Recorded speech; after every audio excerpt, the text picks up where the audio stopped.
The Brooklyn Bridge is good for two things: getting people from one side to the other and giving pigeons a place to perch and rest their tired little wings. People can feel safe crossing this bridge because it was designed to support lots of traffic going back and forth every day. But what if it hadn't been designed with human beings and their vehicles in mind? What if the Brooklyn Bridge had been constructed as a big perch for pigeons, perhaps to keep them off the buildings of Manhattan?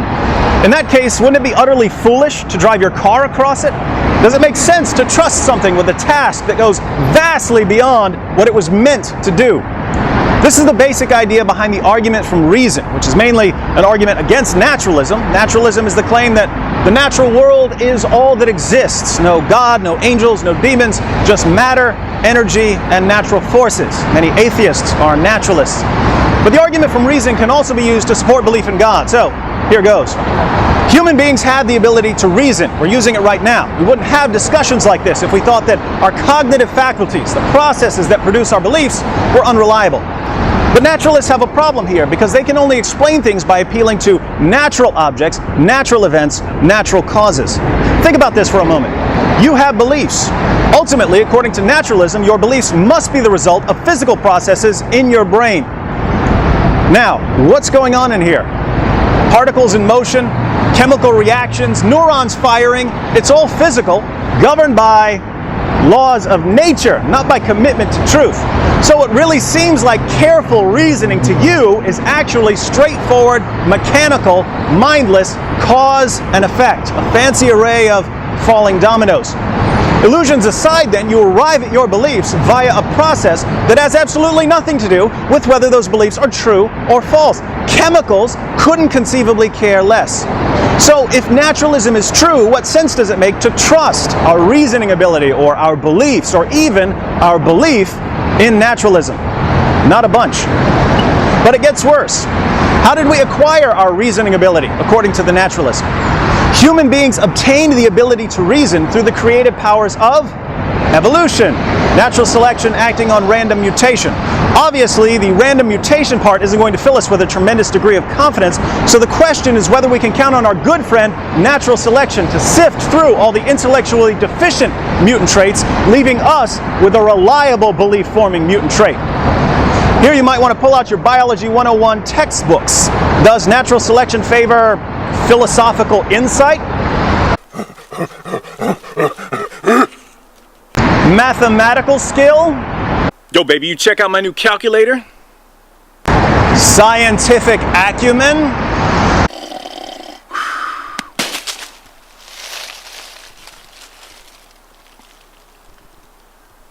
Stupid apple! Of course not. Natural selection favors traits that help organisms survive and reproduce. So if human reason evolved, it's either because it helped us survive and reproduce, or it's a complete biological accident. Would this give us any basis for trusting our reasoning ability when we're dealing with questions of theology or philosophy or cosmology? Not at all. At best, we could have some confidence in our cognitive faculties when it comes to finding berries or using a spear against an enemy or doing something to attract a mate. Oopsie, I dropped my calculator.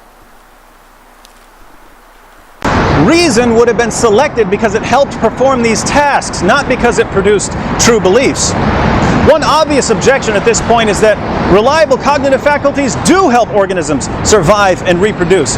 If you believe that jumping off this bridge will kill you, and I'm convinced that I'm a pigeon and can fly, I'm probably going to die and you're going to live and maybe have children, passing on those smart genes of yours to the next generation. But there are two problems with this response. First, there's a massive difference between, on the one hand, beliefs that help us find food or a partner, and on the other hand, beliefs about ultimate reality or the origin of the universe or correct scientific methodology. The kinds of beliefs that help us survive and reproduce are usually grounded in basic observation and experience.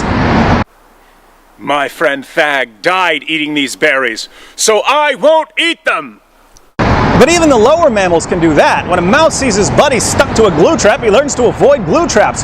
Does this suggest in any way that rodents are capable of metaphysics or epistemology or ethics? No, even if you had a perfectly reliable belief-forming system in one area, say avoiding mousetraps, that wouldn't be any reason to trust the system in a far more sophisticated area, say avoiding logical fallacies. My friend Thag died committing the fallacy of denying the antecedent, so I won't commit it! Second, when it comes to survival and reproduction, false beliefs can often be just as effective as true beliefs. If you believe that jumping off this bridge will kill you, and I'm convinced that I'm a pigeon who can't fly because my wings have been cursed by the flying spaghetti monster, we both avoid the edge and we both survive. False beliefs can even be helpful in all kinds of situations. If you've got the hots for someone but you're too shy to make a move and the astrology hotline tells you that the position of the planet Venus is just right for love, your false belief in astrology might give you the confidence you need to meet that special someone. Hi, now that your man Thag is out of the way, I'm Dokmar. I'm a Scorpio. Here's the rub. When theists and naturalists argue about the world or morality or God, we enter the argument as if we're on some sort of intellectual neutral ground. Well, we all agree that our cognitive faculties are functioning properly, so let's take it from there and see what we can prove. But things aren't that simple.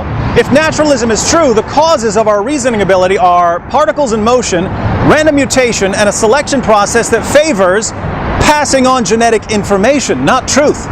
The process that selected human reasoning ability is the exact same process that gave us the claws of a tiger and the colorful buttocks of a baboon.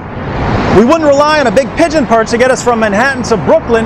Why in the name of common sense would we rely on a mutant physical ability selected by a process that at least occasionally favors multicolored butt cheeks to get us to a correct view of ultimate reality? Why would we rely on reason to get us to true beliefs at all? It wasn't made for that, according to the naturalists. Naturalism, then, doesn't just rule out knowledge of God, it rules out knowledge of pretty much anything. It's not only a threat to belief in spirits, it's also a threat to belief in science. And I have to ask, since you naturalists tell me there's no afterlife, what happens when you commit intellectual suicide?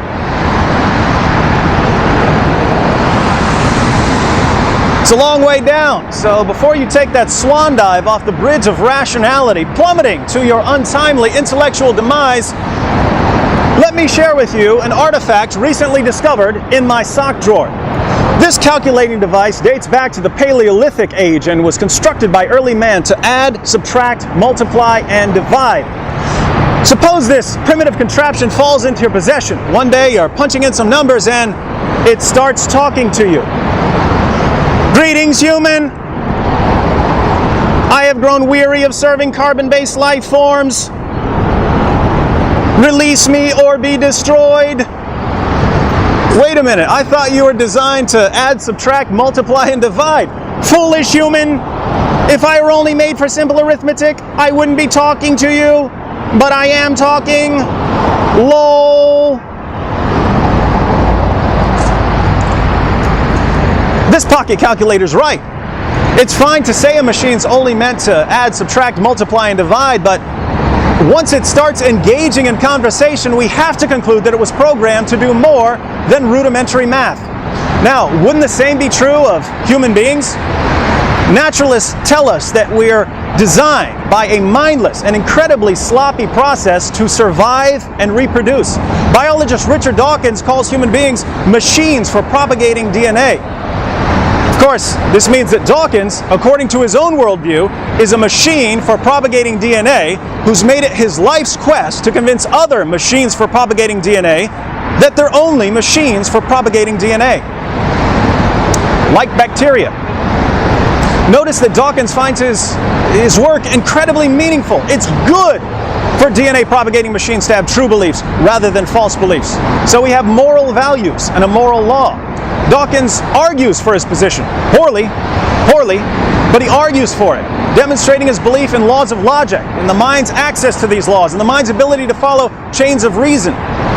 Dawkins appeals to biology to support his case, presupposing our unique ability to self-reflect and to scrutinize our own natures scientifically. The naturalist looks at all of this and says, "Oh, happy accident! Chance hath poured forth her bounty."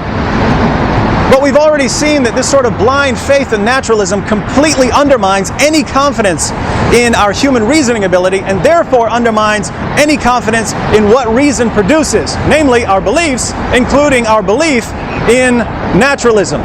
So if we take naturalism seriously, we can't take naturalism seriously. Behold the incredible self-destructing worldview. There is an alternative, however.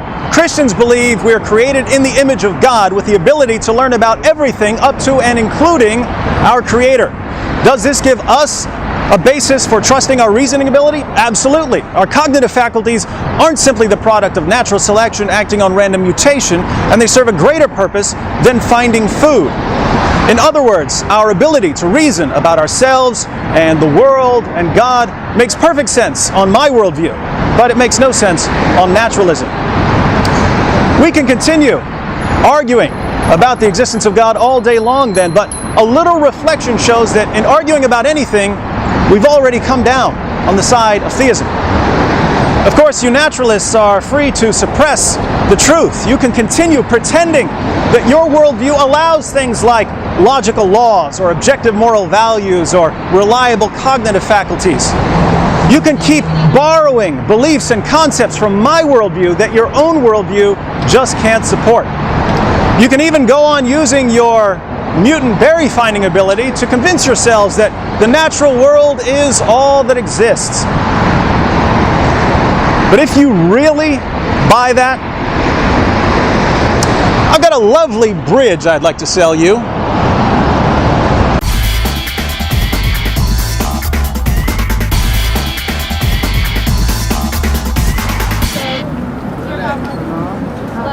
In honor of my friend Fag, pass on this video.